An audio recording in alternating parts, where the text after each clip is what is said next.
नमस्कार मित्रांनो, स्वाद कट्ट्यामध्ये आपलं स्वागत आहे। आज मी बनवणार आहे खरवस, ते पण चीक दूध न वापरता।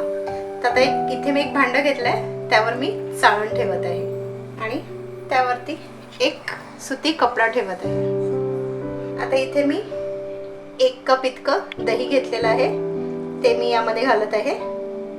आता हे आपल्याला असं झाकून ठेवायचं आहे 15 मिनिटाकरिता। यातलं पूर्ण पाणी आपल्याला काढून घ्यायचं आहे।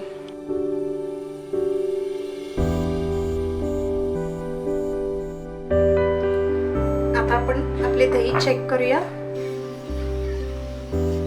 तुम्ही बघू शकता दहीतलं सगळं पाणी निघालेलं आहे। हा पाणी तुम्ही कढी बनवायला किंवा कणिक मळायलाही वापरू शकता। आता वळूया पुढच्या कृतीकडे। मी एक भांड घेतलंय, आता त्यामध्ये ही दही सगळी घालत आहे। आता यामध्ये मी दूध घालत आहे। मी ते 1 कप इतकं दूध घेतलंय, पण मी इथे अर्धच दूध पहिला घालत आहे।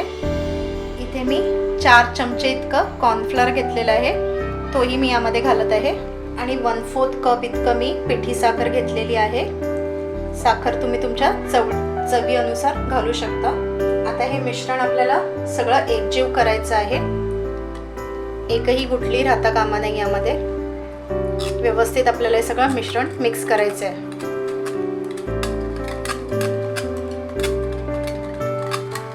अशा प्रकारे आपल्याला क्रीमी असं स्ट्रक्चर बनवून घ्यायचं आहे। आता जो राहिलेला दूध आहे तोही मी यामध्ये घालत आहे।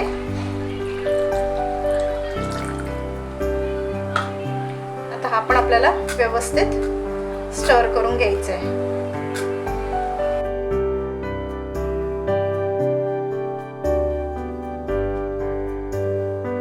मी एक केक टिन घेतलेला आहे आणि त्याला बटर पेपर लावलाय।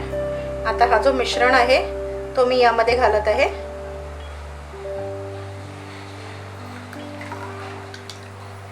आता यावरती मी केसर घालत आहे।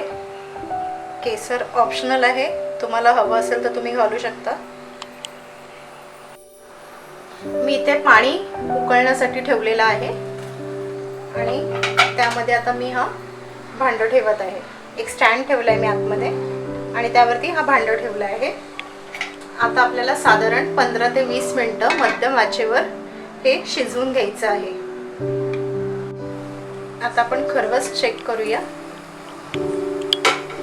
मी सुरी घेते आणि त्यामध्ये घालून बघते। तुम्ही बघू शकता सुरी एकदम क्लीन आलेली आहे, याचा अर्थ आपलं खरवस झालेलं आहे। आता मी याला बाहेर काढते आणि आपण याला रूम टेम्परेचरवर थंड करून घेऊया, मग फ्रीजमध्ये अर्धा तासासाठी ठेवून देऊया। अर्धा तास झालेला आहे आणि चीक व्यवस्थित थंड झालेला आहे। आता आपण याला साइड्स याच्या काढून घेऊया सुरीच्या साहाय्याने।